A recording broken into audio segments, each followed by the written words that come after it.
Welcome, this is take 2 with Therese for Old to New, and today I've got a couple of cards to share using the Garden Picks 3D die, which is part of the new release. This is a die highlight post, so I get to play with this beautiful set of dies. There's actually 5 different flowers and 3 different leaves to layer up in this set. The guide has all of the layers that you need to add. You can always do whatever suits you, which is what I'm going to do today, which is what I always do. I was just showing it on the back of my packaging. I actually used some of the adhesive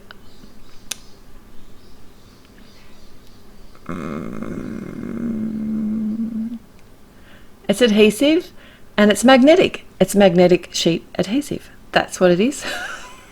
Gauge brain. Okay, so I have chosen all the dies that I want to use. I've got 2 of the flowers and 2 of the smaller leaves. One flower has 4 layers plus the center. The other flower has 3 layers plus the center. And both the leaves have 2 layers. So it's a base piece and a couple of shadowing or vein pieces. So I'm just putting them all onto some white cardstock. But what I did decide to do was pre-color my cardstock for the very center pieces. There's a couple of different ways that you can create your own colored cardstock. Today I'm going to be sharing 2 different ways with artist markers here. I've just chosen some of the beautiful Alter New artist marker colors, and I have simply just scribbled the marker on the cardstock, and then the piece that I want those colors to be, I just adhere my die over top. Now, I wasn't thinking, so I forgot to add my adhesive sheet until after I'd stuck my dies down, but that's okay. I came in and did it, and it didn't seem to shift any of the dies at all because I had them well stuck down with that blue 3M tape. And then all that's left to do is run these through my die cutting machine. I have quite a few flowers that I want to make today, so I'm only just going to share the process of like one of each of the images. And the easiest way that I found to color these images was to leave the die cuts in place where possible. I am not colouring all of the layers. These are going to be fairly pale flowers, mostly white, so I chose to only add colour to the second layer of the image. So that's the one that's nearly a solid image on each of the flowers. And you can always actually use darker colours to add lots of depth and different colours to your flowers, and that's what I did on the leaves. I actually used 2 different shades of the greens, and that way that I could add a darker colour to the vein of the leaves. The colours that I've used today will be listed at my blog, and the link will be in the description below. But I do like the way that these artist marker colours colour. They're really easy to use, and they are fairly true to the Alter New colours as well, which is great. So because I actually used the adhesive on the back, that made this a really simple process to layer up these flowers. I kept my base white, and in retrospect I didn't actually need to add any adhesive to my base flowers because I am going to be popping them up on the front of my card, so that was a little bit of a waste of my time. And yours probably. I have even added the adhesive on these really tiny little bits that go in the center of the flowers, and I did have to look at the guide to work out which one went where, and that's what I really love about the Alter New packaging. It has all of the information that you need on there. The second flower is actually, the smaller flowers are easier to put together in some ways, purely because it only had 3 layers. And I think the center, I did that in a darker yellow, but I probably would have done a darker color again. If I made this card again, I think it would look better if it had been just that bit darker. So I did go ahead and make quite a few of these because I am going to be covering a whole card front with them. I have a top fold landscape card, and I'm going to cover the whole front of this card with a piece of Moonrock cardstock, and I'm just using my tape runner to do that. Now these card bases are actually out of the flower kit, Sunlit flower kit set, and they're a bit thinner card base than what I'm used to, so by adding a whole other piece of cardstock on top, it just adds a little bit more stability. But they do hold up really well. You do not have to use the 110-pound cardstock for your card base, but a lot of people like it. I was just checking to see there if I had everything adhered that I needed to in a real technical way. I shook it. And to get the edges on my card even, I just flip it over and use a nice long straight pair of scissors to cut those hanging bits off the sides. So I'm onto my second card now, and I've got a piece of dark grey cardstock. It's cut the same size as my card front. And to make my life easier, I'm actually following the pattern of the first card. So that's why I'm actually laying this card on top. I'm just working out where to place my very first die. I'm holding them in place. I only need the outline because I'm going to cut the whole of the flower and also of the leaves.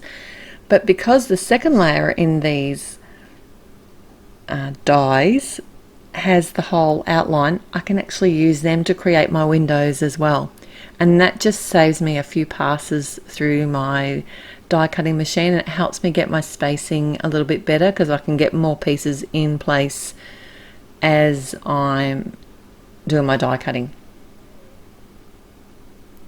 And I think this actually, out of the two cards, I think I like this one a little bit better. It's a more modern version. The first one sort of ends up being a little bit more sort of vintagey. Is that a word? I think it's a word.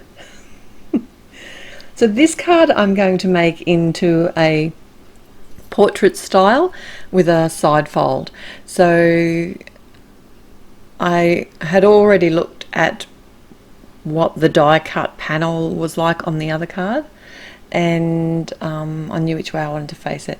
So I could just adhere that down and then start adding in my pieces of my jigsaw puzzle, because this is basically an inlay technique. I didn't want this one to be all popped up like the other one was, so that's the second version.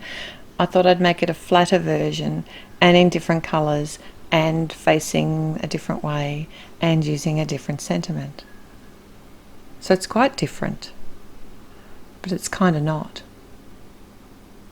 So I have this time decided to do some die cutting of some Altenew cardstock.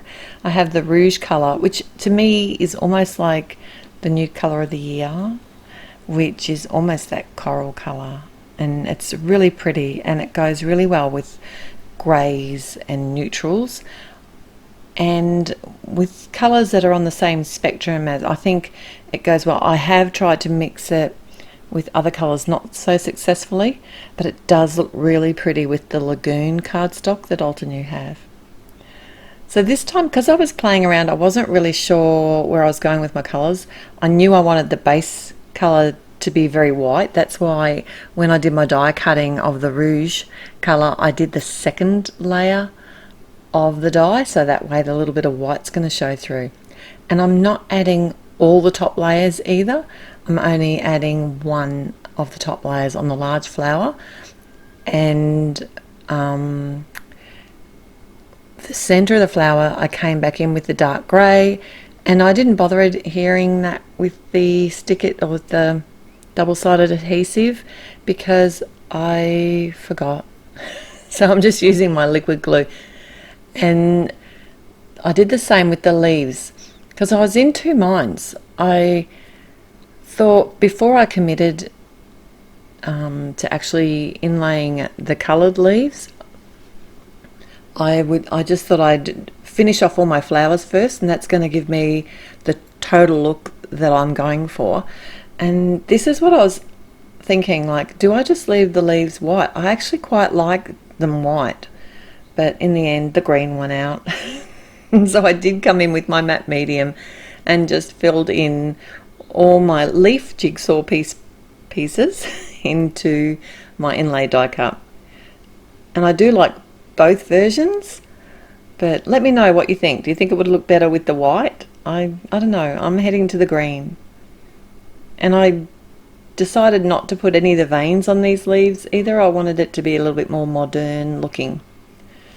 And then I just had to cut the edges off this card, and my sentiment here is from the Halftone Hello set, and it has a set of coordinating dies, and it has a large version of a hello and then this small one, which is really sweet.